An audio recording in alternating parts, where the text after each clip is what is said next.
Саламатсыздарбы? Бүгүнкү биздин кечте Мухаммедбек агай менен Нурланбек Кубатбек уулу. Эмнеге азыркы жаштар тез чарчап, эч нерсеге кызыкпай калышкан? Тез чарчоонун негизги себеби бүгүн жаштарыбызда жалкоолук деген оору өтө күчөгөн мезгил. Эркекте биз жаштарыбызда негизи эле тестостерон деген нерсе бар. Ошо спорт менен, кыймыл аракет менен, шаардык бала менен бүгүнкү айылдык баланы салыштырып көрө турган болсок, жөнөкөй эле маселе да. Ошо шаарда телефону колунда, дивандын үстүндө каалаган нерсесин көрөт, каалаган нерсесин чукулайт, каалагандай жата берет, туурабы? Да, туура. Айылдагы балачы кыймыл аракет менен, движение менен жылкы минет, эшек кайтарат, кой кайтарат, тоо чуркайт. Жөнөкөй эле баштары дагы тренировка да. А шаардагы эң кыйын жумуш бул мусор төгүп коюш. Мусорду сыртка алып барып, мусор ящикке салып коюш, бирок ошону дагы шаардыктагы балдарыбыз кылбайт да. Да, ошого салыштырмалуу, ошондуктан да айылдыктар келип шаарды башкарат. Шаардыктар көп учурда башкаруудан курук калышат. Ошондуктан да тестостерон деген маселе, бул жаштардын жалкоолугу бүт бардыгы келип, неге эмгекке такалат. Жаштарыбызды эмгекке, жоопкерчиликке сөзсүз үйрөтүшүбүз керек. Бүгүн жоопкерчиликсиз чоңоюп атат жаштарыбыз. Ошондуктан да жер үйгө аракет кыл, жер үйдө тоок багасымы, кой багасымы кара деп балаң жоопкерчилик менен чоңоет да, кой кайтарып, мал кайтарып дегендей. Ошол дагы жоопкерчилик. Ошондуктан да аалама кеткен жол айылдан башталат деп. Азыркы жаштарда стресс көбөйдү. Сиздин оюңузча бул эмнеден келип чыгат? Стресс менимче күнөөнүн баарын жаштарга койгон бул туура эмес дейм. Анткени ошол эле чоңдорду карап көрүш керек. Ушул заманда алып келгенге ошол эле Союз учурунда жашап өткөн адамдар, ушул күндө алып келген, мисалы депутаттар, ушул күнгө чейинки саясаттагы күнөөлүү болушу мүмкүн. Ошон үчүн менин оюмча 100% бунун баарын, күнөөнүн баарын жаштарга койгонго болбойт. Саясатты жана ошого чейинки тарыхты дагы изилдеп карап көрүш керек. Стресс, депрессия дейбиз бүгүн. Неге стресс, депрессияга түшүүнүн себептери өтө көп. Кылган кылыктары, кылган күнөөлөрү, ар кандай себептер болот. Бирок биз стресстен чыгуунун жолун үйрөтө турган болсок, албетте стрессте адам өзүн жоготуп, коркуу үстүндө болуп калат да. Россияда бир без документ иштеп калган жаштар милицияны көрүп калса, баягы көрбөгөн, күндө өтө албаган забордун аттап өтүп кетет да. Ошол сыяктуу эле. Но коркуу менен кыжалачылык, сарсаналык деген нерселер, ички сезимдер дагы булар. Эгер адам ушуларды башкара алса, стресске түшпөйт негизи.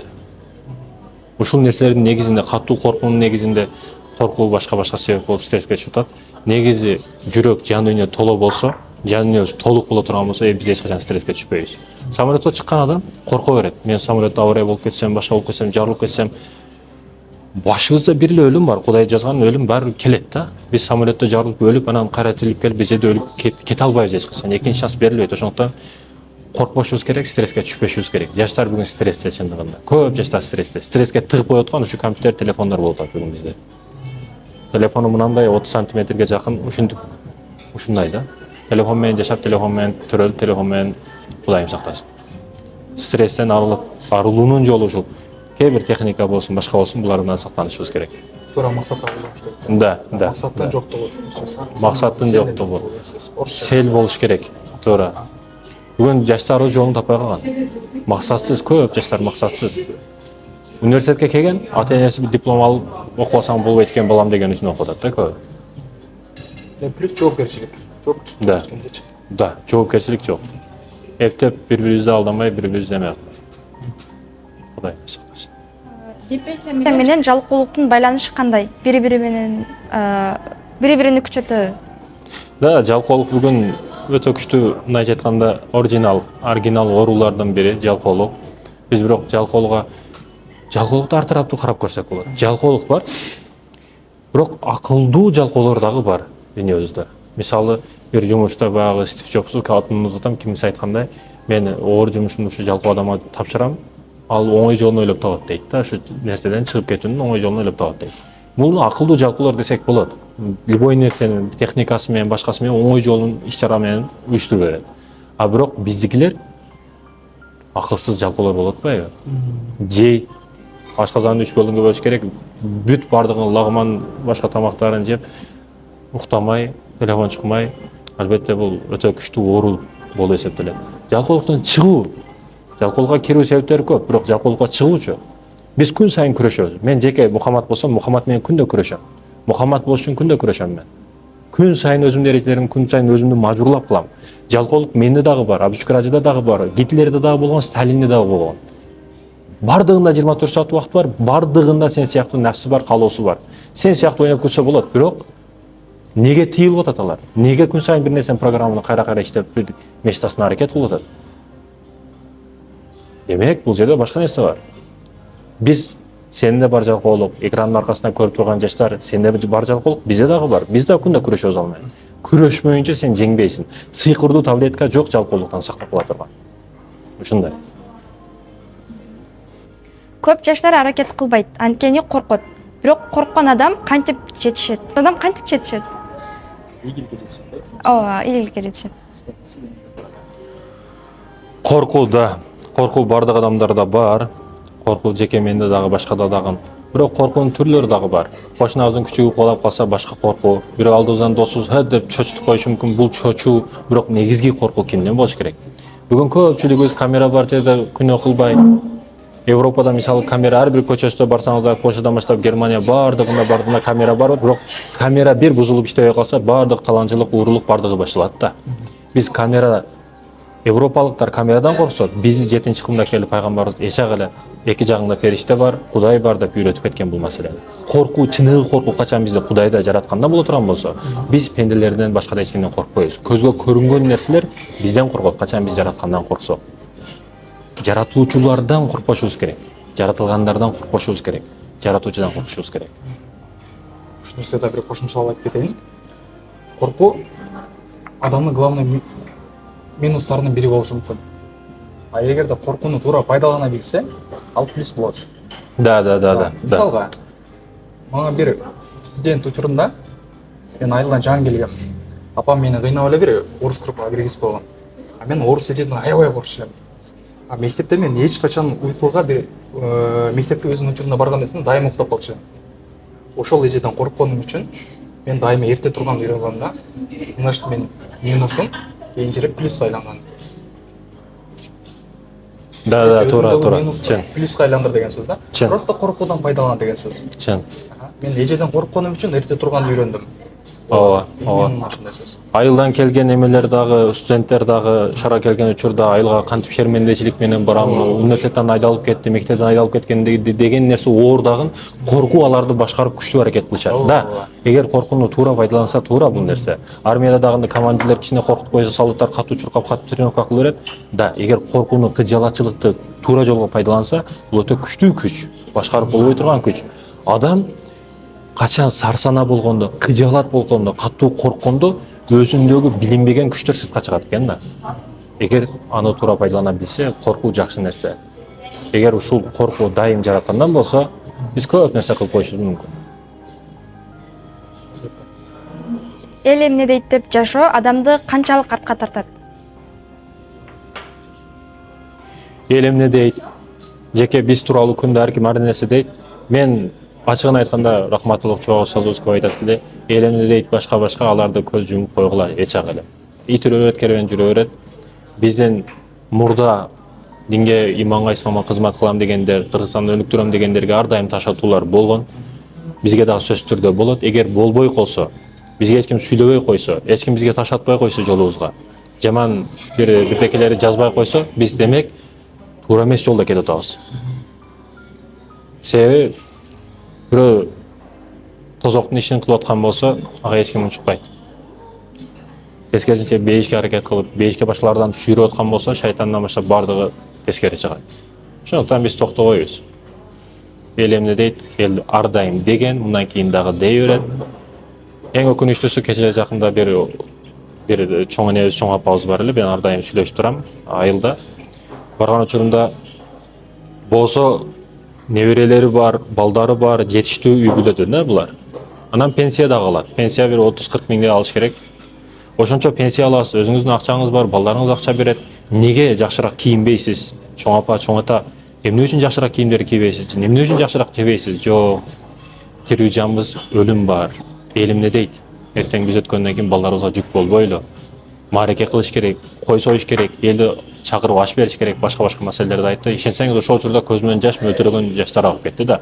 Чындыгында оор маселе, элемне дейт деген маселе биздин төрөлүшүбүздөн баштап өлүшүбүзгө чейин кирип кеткен да, биздин системалуу түрдө. Мындан тездик менен чыкпасак бизди бул коркулат. Коркулат. Элемне дейт деген сөзгө менин оюмча ал адамдар башкача ойлонот да. Өзүнүкү туура. Мисалга келтирип айтып берейин. Ушул кружканын кармай турган жагы сиз үчүн сол жагында, а мен үчүн оң жагында. Көрдүңүзбү? Бир эле маселени эки тараптан карап атабыз. Да. Эл ошону башкача мнениеде түшүнөт дагы, өзүнүкүн туура деп ойлойт. Ал эми биз башка жагынан көрөбүз дагы аны, башка маселеден аны башка тарабынан туура деп ойлойбуз. Төрт тарабын кубла, да. Көз караш болуп калганда гана ушундай болуп калат. Ал эми болгону биз аны жеңиш үчүн ошонун көз карашына гана бир карап коюшубуз керек. Мына ушундай болгон көз карашта карап атсак, ошол элдин айткан бир сөзү биздин жан дүйнөбүзгө дагы мындай бир жеңилирээк отурат да. А бул болгону мындай мнениедеги адамда ошон үчүн бул мындай комментарий жазып атат дегенчи. Да, маселени дагы башка жактан бир эле ал эмес, балким биз дагы карашты үйрөнүшүбүз керек болот деп. Китеп экөөбүзгө эки жактан башка көрүнөт, ошол сыяктуу. Сыяк жагы, малды жагы. Ооба. Бул жагынан башкача. Туура. Өзүңдү башкага салыштыруу адамга мотивация береби же азаппы? Албетте азап берет. Мен жеке салыштырганда мен кечеги Мухаммадка өзүмдү салыштырам. Кече Мухаммад ким эле, бүгүн ким? Мен мурдагы сүрөтүмө карап күлөм да, мен ушундай болгон белем деп. Көрдүңүзбү, менде өзгөрүү бар. Кечеги Мухаммадтан бүгүнкү башка Мухаммад. Айылга барып калсам, сен өзгөрүп кетипсиң, башка дешет айылдагы досторум. Мен өзгөрдүм. Мен жөн жүргөнүм жок, мен издендим шаарда. Жөн эле жаткан жокмун, мен китеп окудум, мен бирдекелерди үйрөндүм, мен башка дүйнө кездим. Мен сен тааныбаган адамдар менен тааныштым, сүйлөштүм. Албетте өнүгөсүң, албетте өзгөрөсүң. Түшүнүп 180 градус өзгөрөт экен да. Мен мурда ата-энем айтса, дүйнө көргөн бала менен дүйнө көрбөгөндүн айырмасы ат менен төлөй десе ишенбейт элем. Мына бүгүн келип, эки жакты көргөндөн кийин албетте жаш баланын алдында жүргөндө болуп калат экенсиң да. Эгерде деңгээли сен менен туура келбеген адамдар менен болсо, жаш баланын алдында жашка кеч болуп калат экенсиң. Кудай таала ар бир учурда ар бир нерсени пайдалуу кылат сен үчүн. Качан чөйрөңдү өзгөрүп атса, бул жакшы сен үчүн, жакшылык сен үчүн. Ооба. Өзүмдү өзгө менен салыштыруу албетте чоң мотивация берет, бирок ошону менен бирге эле азап дагы берет. Бирок азап болбосо, өзүмдүн практикаман айтайын, ордуна жылышы дагы кыйын экен. Азап жок, баардыгы бир мындай комфортный болуп турсачы. Чындыгында мен эме кылган эмесмин, ордуман кыймылдаган эмесмин. Бирок өзүңдү өзгө менен салыштырып дагы туура кабыл алыш керек экен. Кандай десем берет? Ал адамга зыян келтирип койбогондойчу. Наоборот, салыштырганда андан үйрөнүшүң керек экен. Анын минус жактарын алып туруп, мисалы өзүңгө салыштырып көрсөң, эгер сенде да ошондой минустар болуп атса, аны плюс кылып кетипчи. Мына ошол сыяктуу. Менин оюмча түшүнгөнүм, өзүңдү өзгөгө салыштырганды туура кабыл ал жана андан туура пайдалан деген сыяктуу. Да. Мына ушуну гана байкадым. Мен качан өзүмдү өзгөгө салыштырбай, расслабон кармап кеткенде мен баарын таштагам, чынын айтсамчы, ишим, жумушум калып кетип, ойноп эле жүргөнчү. Ошон үчүн дагы салыштырганды туура кабыл алышыбыз керек экен деп гана бир чечим. Кошумча салыштыруу маселесинде биз Кыргызстан мекенибиз, Кудайыма шүгүр, биз Кыргызстаныбыз бар, өзүбүздүн жерибиз бар, миллиондогон акчалары бар, бирок өзүнүн жери жок. Өзүнүн жанын берейин дейт, канын төгөйүн дейт, бирок өзүнүн жери жок. Мындай улуттар толтура. Биздин ичибизде деле. Биз салыштырган учурубузда ар бир жаатты, стройка болсун, илим техника болсун, салыштырган учурда өзүбүздү Кытайга, Америкага, США, эң дүйнөнүн алдыңкы өлкөлөрүгө, Японияга салыштырабыз да. Биз салыштырганда мына кошуна өлкөлөргө салыштырайлы. Мисалы медиа тармак кино, кыргыз кинолору эмне үчүн ушундай жаман дей беришет да. Сен биринчи кинону тартып көр. Сен 15 мүнөттүк бир видео тартып көр, эмне болосуң? Анан эмнеге кыргыз кино жаман, Американын сonu чыгат дей берет. Сен сантехниксиң. Сантехникаға буюмдарды каяктан аласың сен? Кытайдан аласың, Америкадан аласың. Өзүң иштеп чыгарган жериң жокку. Салыштырганда өзүңдүн деңгээлиңди, биринчи өзүң кесибиң кандай, өзүң эмне кылып койдуң Кыргызстан үчүн? Ошол жакты ойлонуп көр, анан кийин салыштыр бирөөгө. Бирөөнүн кесибин дагы башкага салыштыруудан мурда өзүң кесибиңди, өзүңдүн ойлоруңду бир салыштырып көр башка бирөөгө. Дегин келет да. Биз салыштырган учурда дүйнөнүн эң жогорку турган мамлекеттерин эмес, өзүбүздүн деңгээлибизге туура келген мамлекеттерге салыштырыбыз керек. Кыргызстан гүлдөп өсүп аткан мамлекеттердин катарында өтө тездик менен өнүгүп атат. Биз шүгүр кылышыбыз керек, каниет кылышыбыз керек. Мындан башка айлабыз жок, чарабыз жок. Аял эмне үчүн кыянат кылышы мүмкүн? Сырткы же ички себеппи? Албетте аял кыянаты бүгүн ойноштук, измена деген нерсе өтө күчөп аткан учуру. Аял эмне үчүн кыянат кылат десеңиз, эркек эмне үчүн, бир эле аял тараптуу эмес, эркек эмне үчүн, аял эмне үчүн кыянат кылат десеңиз, ички тараптан ала турган болсок, аял киши жан дүйнөсү менен, жүрөгү менен махаббат коюп кыянат кылат да. Ал эми эркек киши дене өзүнүн рахатын, бир эле рахатын кандырып алыш үчүн. Мисалы үчүн эркек киши мына тала деп кое турган болсок, мына дарак келип туруп, ушул даракта мындайча айтканда келет, отурат, кетет. Эркек киши мисалы үчүн. Эркек киши издеп келет сууду, мисалы үчүн чөлдө, башка жерде, талада чаңкага кангандан кийин кетип кала берет. Аял киши чөлдө, талада калган учурда ушул дарак сыяктуу бир көлөкө сыяктуу жерди издеп табат да, ошол жерде ар дайым көлөкөнүп, ар дайым ошол жерде калгысы келет да, сүйүүсү туруктуу болбосу келет. А эркек киши ар дайым ошол бир жолкулук да, чаңкага канган сыяктуу. Айтайын дегеним, измена кылбаш керек. Аял башка эркекти, эркек башка аялды албетте карашы, башкасы башка бүт бардыгы арам. Неге кыянат десеңиз, эркеги, эри, красавчик, сонун болуп туруп кыянат кылган аялдар бар. Аялы өтө сонун, кооздугу дагы, суулугу дагы, фигурасы дагы бүт бардыгы келишкен болуп туруп кыянат кылып жүргөн эркектер дагы толтура. Негизги себеп не десеңиз, негизги себеп Кудайдан коркпой калгандыктан кыянат кылат. Бизди кармап тура турган нерсе биздин динибиз. Динибизден чыккан учурубузда биз кыянаттын бардык түрүн кылабыз. Доско кыянат, мекенге кыянат, эриге кыянат, бардык кыянат кылып коебуз. Ошондуктан чек араны сакташыбыз керек. Эркектер көбүнчө эмнени түшүнбөйт аялдардан? Албетте түшүнгүсү келген нерсе, аялдар эми көбүнчө айтышат, бизге внимание бербейт, мага көңүл бурбайт дейт. Ушул жерде эркектерге дагы айтарым, внимание кылгыла, аялыңарга сөзсүз түрдө көңүл бургула. Аял киши менен сүйлөшкүлө, көбүнчө сүйлөшкүлө. Бүгүн эркектер сүйлөшпөйт. Сүйлөшкөн учурда телефон колдо, телевизордун пульту колдо, мынтип отурган, угутам деп маани бербейт да. Маани берип, жүрөк менен сүйлөшүү башка, жөн эле сүйлөшүү башка да. Анан иштен келес, жумуштан келес, ошол учурда да аялыңызды алып ночной прогулка кылың, эки жака алып барып келиң. Жума сайын суббота, воскресенье эс алуу болот. Жумушуңуздан башкадан, ошол учурда кичине паркка алып чыгың. Аялды үйдө дымдап береке таппайсыз да. Ал түрмөдө өзүңүз дагы ойлосоңуз, ал аял киши үйдө чындап чарчайт. Биз аялдарыбыз үйдө жыргап отурат дешибиз мүмкүн, бирок үйдө чарчайт. Бир күн сарыктан кечке майда чүйдө туз каякта, май каякта тамак кылам, памперс алмашыш керек, майда чүйдө иштер кылып көрүңөр, эркек киши чыдабай нервтенип бир тоого эс алган кетип калат. Ошондуктан айтайын дегеним, кара санаган душман катары эмес, сүйүктүү мусулман бир тууган катары айтарым, аялыңызга көңүл буруңуз. Анан кээ бир түшүнбөгөн аялдар бар. Эркек чындап жан үрөп Россияда иштеп атат, Европада иштеп атат. Ушу үйүбүздү эки этаж кылып салайлы, жакшыраак эл сыяктуу жашайлы деп аткан эркектер өтө өжөр эркектер бар. Аллах ыраазы болсун алардан. Бирок ошолорду көрө албаган аялдар дагы бар. Андай болбош керек ал аялдар. Аларды колдогонду билиш керек. Сага внимание берип, внимание бергендиги үчүн иштеп жүрөт ошол жакта. Ошо внимание, мындан өткөн внимание жок сен үчүн. Ошондой кыскасы. Эркектер көбүнчө эмнени түшүнбөйт аялдардан. Аялдарга өзү негизи бир эле нерсе керек экен. Мен тоже эме алдым, байкап калдым. Внимание экен. Болгон бир аз гана көңүл бөлүп коюшуң керек экен. Андай деле көп эмес, ашыкча. Күн сайын сүйөм, телефондон чалып. Сыпаты жоголот, качество жоголот. Да, качество жоголот. Анан көпчүлүк эркектер аялды кыз балага мисалы сүйлөшкөндө башындачы аялга чейин анын расход катарына карайт экен да. Аборна бала гүл алып беришим керек, андай мындай бул жака акчам кетип атат депчи. На самом деле жакшылап көңүл бөлгөн болсо, бир аз эле внимание берип койсо, ага гүл деле бербей элечи. Любой кыздын же аялдын сенде кичинекей көңүлү болсо, анын көңүлү даже асманга учуп кеткен да. Бир эле жакшы көрөм деп өзүнүн ордуна ошол сөздү айта алган болсочу. Менин оюмча, бир аз көңүл бөлүп коюш керек аялдаргачы.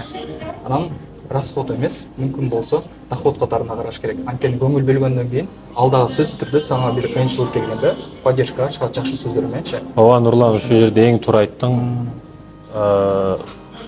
киреше депчи, аял кишини киреше. Чындыгында аял киши өтө киреше экен. ооба. Биз эмне берсек көбөйтүп берет экен. Үй салып берсек, үйүбүздү берекелүү кылат, файыздуу кылат деп коет өзбектер. Акча берсек, акчабызды сактап көбөйтүп берет. Ал жерине жеп кетпейт, ошо берсе баласына жедирет. Эркек киши уругун берсе, бала кылып төрөп берет. Бардык нерсе киреше экен да аял киши. Анан үйлөнбөй жүргөн бойдокторго таң кылам. Аял киши киреше болсо неге силер качып жүрөсүңөр үйлөнүштөн? Мага тиешелүү сөз экен. Да, сен да үйлөнөсүң да? Кыянаттык кечирилеби? Ал кандай шартта мүмкүн?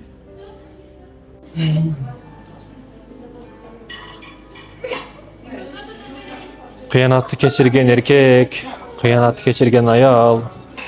Бүгүн Кудайым өзү сактасын, бул жолго, бул көчөгө эч ким кирбесин. Анан аял кыянат кылса чачынан сүйрөгөн, жүгүрүдө сүйрөп кетти, аялын өлтүрүп койду, андай мындай деп деген окуялар дагы кээде чыгып калат. Мен жеке оюм, аял киши кыянат кыла турган болсо, бүгүн эфирлерге чыгарып, телевиденияларга чыгарып, "Но мен кармап алдым, мындай кылып алды, бул кыянат кылып аткан жерде көрүп калдым, байкап калдым" деп уялбастан айтып чыгып атат да. Өзүнүн аялын реклама кылат, аял болсо эркекти ушинтип шермендей кылып атат. Не кереги бар? Раз жолуңар бүттү, зина кылдыбы, ал сени медиага тартып чыгышыңа арзый турган адам эмес. Сен ага бир ооз сүйлөй турган дагы адам эмес ал. Бул дегени кечирбей кой деген эмес, кечирип жашап аткандар дагы бар. Кечиргенге күч таба билсе, ичинен ошого жетише билсе, бирок кыянат өтө оор удар болот. Эркек киши үчүн эки удар бар. Биринчиси апаң өттү, каза болду деген нерсе, бул өтө катуу удар болот бала үчүн. Экинчиси аялың кыянат кылды.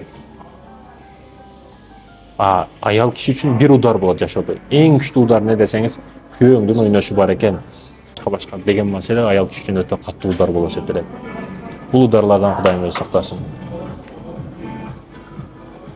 Аял киши үчүн тема кандай да? Кыянат кечирилеби? Ал кандай шартта? Кыянат кечирилеби?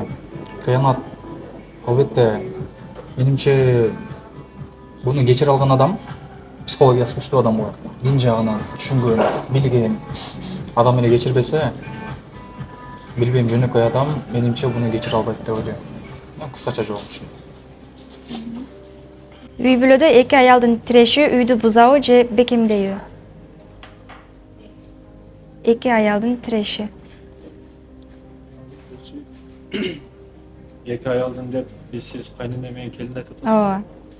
Кайнене менен келинин тиреши, урушу, ызычуусу дайым болуп келген, мындан кийин дагы болот. Мен негизи ката күнөө кимде десе, мен албетте кайнене деп ойлойм, жеке менин оюм, субъектив оюм, мен ар ким ар нерсе деши мүмкүн. Себеби неге десеңиз, себеби кайнене көптү көргөн, тажрыйбасы бар, өзү келин болуп бүткөн. Өтө келинден көрө көбүрөөк көйнөк чырткан, бүт кийимди көбүрөөк кийген, тажрыйбасы, акылы бүт толуп турган да. Анан бир кичинекей кыз келсе, аны кантип алдап пайдалана албайт дейм да. Ал байкуш жаңы келди үйгө, аны пайдаланыш өтө эле жеңил, тарбияга салып алыш өтө оңой. Бирок көп кайненелер бүгүн өзүнүн кызындай көрбөй атат да. Башканын кызы, бул мындай, бул келин деп карап атат да. Өзүнүн кызым деп карабай атат. Өзүнүн кызы канча кемчилик кылат, ага көз жумат, бирок келин бир кымтып кетирип койсо, бир стаканын унутуп жерге түшүрүп койсо, болду, эми кыямат башталат да. Бул менин музейге кое турган кружкамды неге сындырып койдуң? Мен өлүп кетсем дагы жетим мурасыма кала турган кружканы неге сындырдың деп ызычуу, жети атасы калбай сөгүнөт, ызычуу. Ошондуктан кайнене менен келин неге тирешет? Өзүнүн милдеттерин билбейт, дин жактан дагы. Ошол качан кайнене өзүнүн кыздай көрсө, кыз качан кайненесин өзүнүн апасындай көрсө, баары ордунда болот деп ойлойм. Биз негизи үйлөнүп көргөн эмесмин, мындай жашоону көрбөдүм эле, сен айчы. Өзүмдүн кыскача оюм.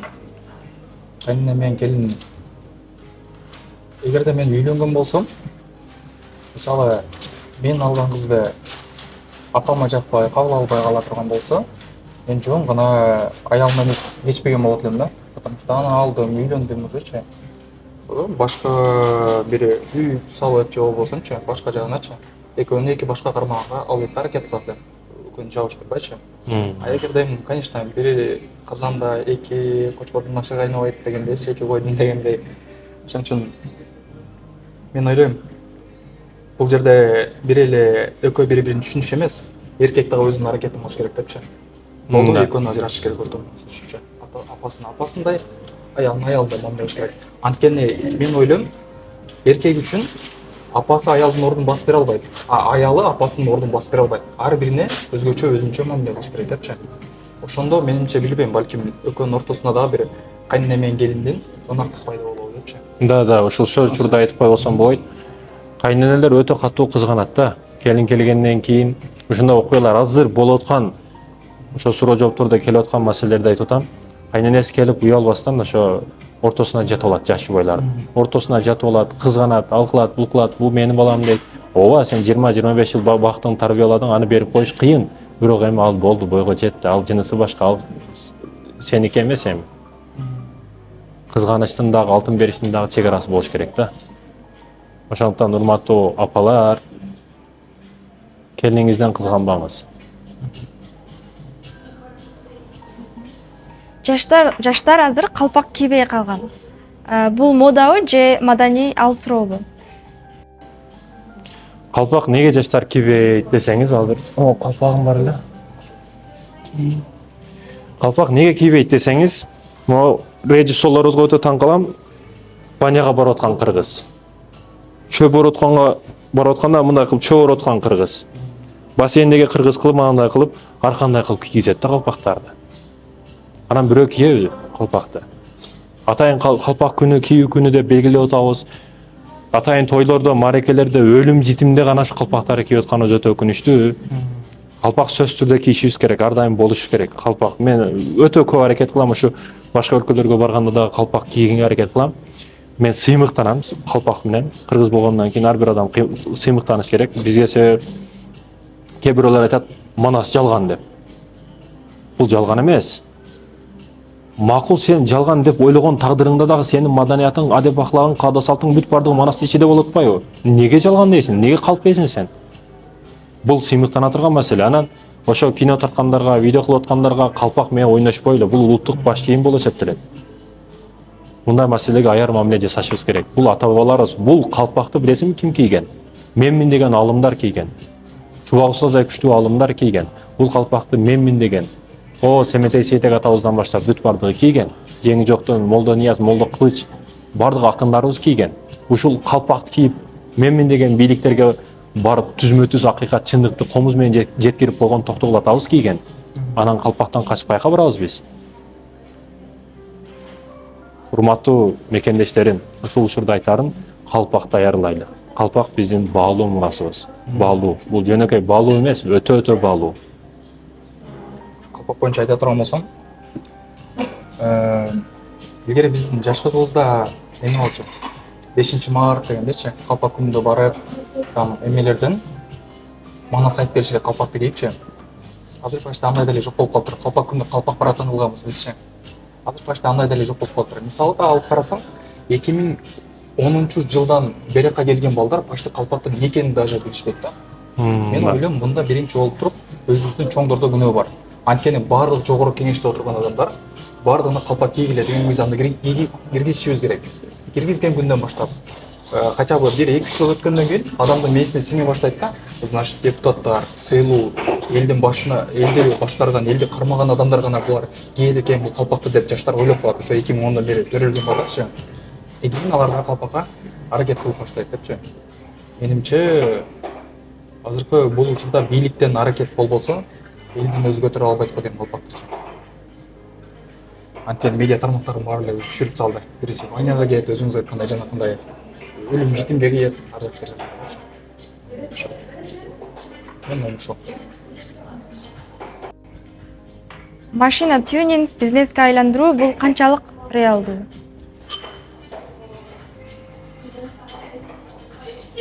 Машина бизнеси негизи эле бизге сырттан машина Белоруссиядан, Кореядан, Россия, Америкадан кирип атат. Тилекке каршы алып келгендер көп, ал сатып алам дегендер андан көп. Бирок ортодо ошо мурабаха деп, дагы бир кандай нерселерди айтып, мошенник деген, баягы алдап акчасын алуу деген өтө өнүгүп аткан учуру. Кудайым сактасын. Машина кылгандар адалынан кылсын, Кудайым береке берсин. Бирок арамга шектелип аткан болсоң, бул ишиңди токтот. Элди алдап береке таппайсың. Акыры баары чыгып калып атат го, мындай болуп кетти, андай болуп кетти деп элечи. Машинада жеке машина тармагы эмес, бардык тармакты алдабаганга аракет кылышыбыз керек, алдабашыбыз шарт. Машина бизнес боюнча дагы менин айта турган нерсем, негизи Кыргызстанга сырттан келгенде эле жакшы болот экен. Анткени мисалы өзүбүздө пробка болуп Бишкектечи ушундай бир проблема болуп атпайбы? А сырттан наоборот неге көп кирсин деп атам. Анткени бизге канчалык көп кирген сайын бизге деген нефть, газ, ошолорго спрос көбөйө баштайт. А бизде деген канчалаган нефть менен газыбыз азыр Баткенде жалып атат, казылбай жатат. Мына ошолорду иштетебиз, заводдордучу. Өзүбүздүн рынокто жабабыз, андан кийин андан ашкан сата баштайбыз. Бул машина менимче бул экономикадагы дагы акча айлантырыш керек го. Акчаны айландыруунун эң жакшы жолу деп ойлойм. Анткени Кыргыздын мен билгенимден бери ушу акылым эме болгондон бери, мындай акыл эсим ордуна келгенден бери, жанагындай эс тарткандан бери деп коет кыргыздачы. Эс тарткандан бери кыргыз биринчи атка, экинчи машинага кызыкканын көргөм. Менимче машина бизнеси бул Кыргызстан үчүн эң бөлөкмөй деп атчы. Бирок өзүңүз айткандай адалдык болуш керек, жана мурабака жолдорунчу ар жакка жер кылбай. Жаштар кайсыл багыттагы бизнеске тартылыш керек деп ойлойсуз? Жаштар бизнеске тартылыш боюнча мен ушуга жол берип коеюнчу керек.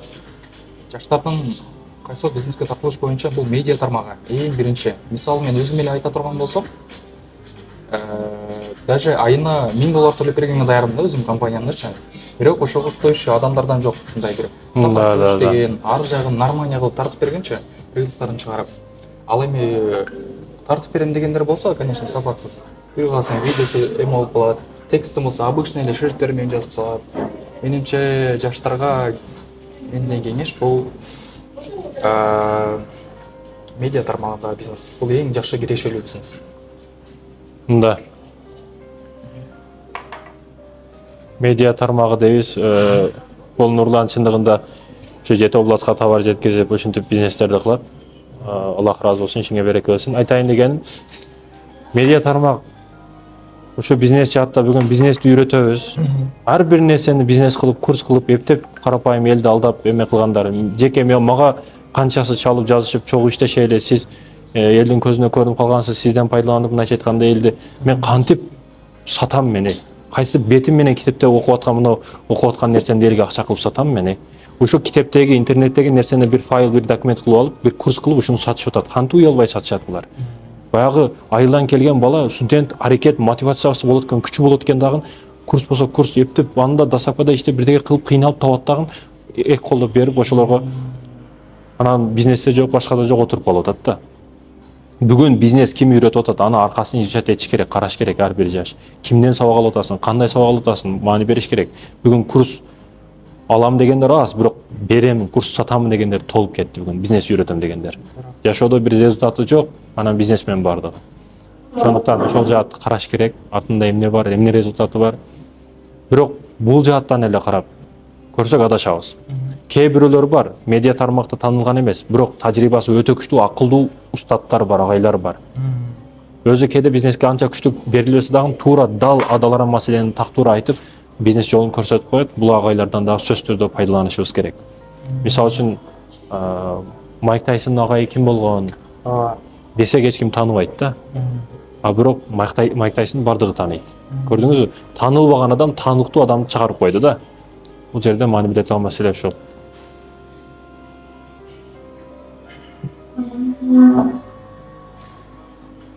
Мен айттым. Ошо бизнес баштагандарга идея бар, каражат жок болсо, эмнеден башташ керек? Негизгиси башташ керек. Бизнестеги негизги маселе рисковать этиш керек. Тобокен кылбасаң эч нерсе эч качан жетпейт. Эч качан эч нерсеге жетпейсиң. Мисалы үчүн мынау жар боло турган болсо, бул жерде бирөө турат, мына жак жарлык, туман, эчтеке көрүнбөйт. Бул адам бул жерде тура берсе эч качан бир эки болбойт. Биздикилер жети ойлоп бир кесет, бирок биздикилер, мына жаштар азыркылар коркок. 70 ойлойт, бирок кеспей тура берет ушул жерде. Сен бул жерде туруп береке таппайсың, же секиришиң керек, атташың керек, же мына жака кетип кал, бул жерде турба, тоң өлүп каласың, үшүгүрүп каласың. А биздикилер ушул жерде тура берет да. Бул эң такталган туура эмес маселе. Же рисковать этип секире, утукка жетесиң, же акылдуу болуп кетесиң, же кетип кал бул жерден. Мен бир нерсеге сөзсүз түрдө кепилдик, 100% кепилдик гарантия деп коебуз, айтып берем, бул нерсеге гарантия берип айтам. Эгерде сен рисковать этсең, рисковать этип тобокел кылсаң, ийгиликке жетишиң мүмкүн, же жетпешиң мүмкүн да. Экөөдөн бири. Бирок эч нерсе кылбасаң, мен 100% кепилдик айтам, сен эч качан эч нерсеге жетпейсиң. Тобокел кылганга не жесиң? Тобокел кылыш бул рахат билген адамга. Кийин барып рахат алып каласың мындай нерседен. Ушу идея бар, акча жок, бизнес кылбайбыз деген балдарга дагы бир айта турган нерсем. Бул өзү болбогон сөз да, сиздерчи. Потому что бул идеяга бир жагынан идеяга да байланыштуу. Эгерде бир адам шаурма ачам деп аткан болсо, конечно, ага эч ким кредит дагы бербейт, эч ким акча дагы бербейт бир жагыначы. Аны ачпаш керек, аны кое туруш керек. Алар акча бериш үчүн банк менен инвестор биринчи результат болуш керек андачы. Результат болуш үчүн майда чүйдө товарлар бар, мисалы биздечи, аксессуар дегендечи, же болбосо кызмат көрсөтүү, ар кандай, мисалы биз биринчи баштаганбыз, бирөөнүн үйүнө барып туруп, ар кандай кичинекей үйдөгү эле пылесос менен ошонун диванын жууп берипчи, жууп берген жагандай средстволор мененчи, ошондой бизнес баштаганбыз, эч кандай вложение болгон эмес болчу. Такси менен апарат элек, барган таксист төлөп берет, келген таксист дагы төлөп берет далчы. Ошон үчүн дагы бир нерсени башташ үчүн идея бар, акча жок деген бул болбойт го дейм. Ошентип результат көрсөтөт, аз иш мененчи. Результат көрсөткөн результатын банкка апарса, же болбосо инвесторго апарган болсо, ага акча берет. Ал акча менен уже кийинки ушу шаурмасын баштап кете берет да. Менимче ар бир нерседе акча жок, идея бар, акча жок деген нерсе бул жөнөкөй бош сөз деп ойлойм. Да, акча негизи жок. Азыр Салымбековдон барып сурасак деле акчасы жок да. Ар бир адамда акча жок. Себеби чоңойгон сайын дагы чоң проекттер келе берет оюңа, чоң архитектуралар келе берет, чоң иштерди пландай бересиң да. Акча ар дайым ар кимде жок.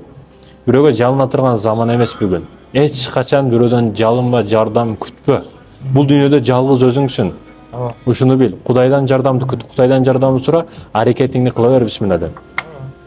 Ал нөлдөн бизнести үйрөтөм, баягыдай кылам деп аткандар нөл. Сен бир цифра болушуң керек. Нөл болуп калып кетпешиң керек. 5, 10 бол, 100 бол, 200 бол, миллиард бол, миллион бол, бирок нөл болуп калып кетпешиң үчүн дагы бизнес башташың керек. Бүгүн акча агымы түзүп кой, ал жагынан бул жагынан шиланка сыяктуу акчалар алып турбаса, кеңири ибадат дагы кыла албайсың керек болсо. Намазыңда дагы жумушум кандай деп отуруп, ойлонуп дыккат болуп сарсана болуп каласың да. Ошондуктан эң кирешелүү ошо доставка жеткирүү тармагы, медицина тармагы, себеби кытайский нерселер жей берип бүт бардыгыбыз ооруй беребиз эми, аптекалар кадам сайын көбөйүп атат. Ошо жеткирип берип, адамдар себе комфорт зонасына кирип атат, доставка тармагына кирген адам дагы азыр жаңылышпайт. 100 жыл кийинкини, 50 жыл кийинкини кенен ойлонгонду билишибиз керек да биз. Тазалык жеке жоопкерчиликпи же коомдук талаппы? Денибизде тазалык имандын жарымы дейилет. Бүгүн тазалык кылыш, субботник кылыш бир эле атайын мекемелердин кызматынын үстүндөгү иш эмес. Жеке мен кайсыл жерге барсам коомдук жайларды тазалаганга аракет кыламын. Японияда дааратканасы, ажатканасы бар да келсеңиз таптаза турат. Неге? Кирген адам өзү кандай кааласа ошондой калтырып кетет да. Өзү кирип атканда кандай каалайт? Таза болушун каалайт, ошондой калтырып кетет. Бизде качан өзүдө ар бир адамда биздеги эң терс көрүнүш бирөөнүкү. Общественный место бул жер деген түшүнүк бар. Коомдук жайларда кайсы жер болбосун, торговый центрлерге кирсеңиз, бумагалар 7 кабат болуп жатат. Бирөөнүкү деп кеңири иштетет, 6 кабат, 7 кабат бумагасын иштетет. Чындыгында ушундай. Бирөөнүкү деген түшүнүк бизди өлтүрөт. Качан ар дайым өзүңдүкү, жеке өзүңдүкү катары көр, ар бир нерсени, ар бир буюмду. Ошондо берекет табасың. Тазалык бул менимче ийгиликтен башталышы деп ойлойм. Анткени өзүмдүн эле практикаман айтып берейин. Качан мен өзүмдү таза кармап, өзүмдү ала баштаган учурда мээм башкача ойлоно баштайт да. Как будто бир пландарды куруп, иш кылып, кылбай жаткан нерселердин ачылып чыга баштайт да, как будто бук болуп жаткан нерселердинчи. Да. Ошон үчүн дагы эгерде ийгиликке жол алсаң, биринчи болуп менимче тазалыктан башташ керек деп ойлойм. Ошо үйүңдү эле тазалап, майдадан башташ керек, майдадан. Көчөгө чыкпай эле майдадан. Ооба. Ошол. Ошол ар бир семьяга сунуш берет элем. суббота күндөрү бош болосуз, балдарыңызды алып алып, ошо панорама тоолорго, элдер чыксыз жерлерге чыгып барып, балдарым тазалагыла, бул биздин Кыргызстаныбыз деп мекенди сүйүүгө балдарыңызды үйрөтүшүңүз керек. Биз мамлекеттик кызматкер тазалаш шарт деген нерсе жок. Биз негизи мусорчубуз, алар тазалоочулар. Муну унутпашыбыз керек. СПИД тууралуу маалымат жаштарда жетиштүү деп ойлойсузбу? Жыныстык маселедеги жугуштуу оорулар тууралуу жаштарыбыздын көпчүлүк деңгээлде кабары жок.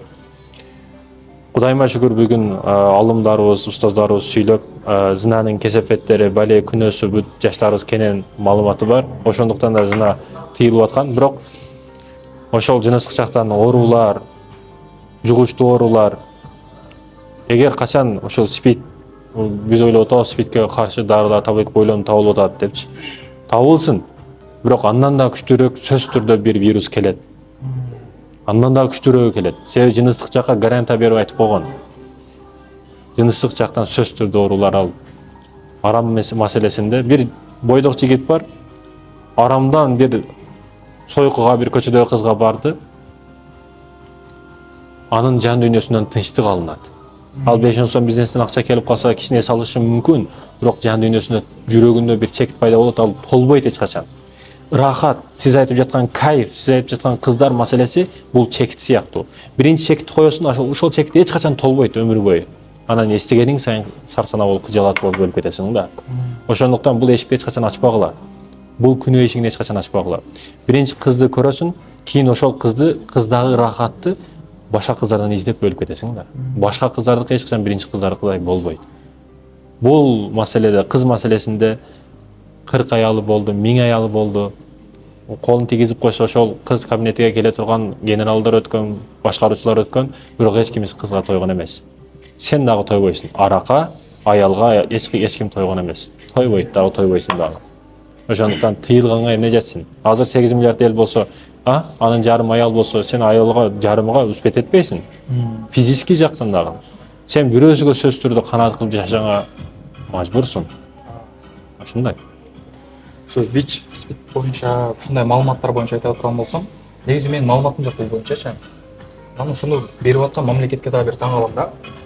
Бишкекте жаштар көп. Алардын мисалы бир 40% же 30% деп айтайын, универде окуйт, же лицейлерде окуйт да. Маалыматты бергенде бир гана ошолорго гана берет. Алып кетип жогорудан келип туруп бүгүн силерге мына эми боюнча өтүп берет экен депчи. Биз дагы мен да лицейде бир жолу окуп жүргөндө ошондой болчу. Бизге только келип туруп берет эле, ал эми көчөдө мына бизге окшоп, мисалы азыр мен окуйм да. Бизге окшоп окубагандар сабатсыз боюнча ошол эмени билбеген боюнча кала берет да информациячы. То есть мамлекет окугандарга гана маалыматты берип атат, а биз окубагандар бул жакта эле калып кетип атабыз. Ошондо жолун табыш керек депчи. Окугандарга мисалы жогорудан келип туруп үйрөтөт ар бир класстаргачы, жана универде окугандарга, ал эми бизге окшогондорго болсо хотя бы жанагындай эмеден интернеттен дегендечи, инстаграмдан, таргеттен 1-2 кылып туруп берип коюш керек, маалымат болуш керек деп. Ошо маалыматтын болбогондугунан сиз айткан жанакындай нерселерде көп болуп атат депчи. Өзүнүз кое берип койгондорчу. Эң керектүү 5 кесип.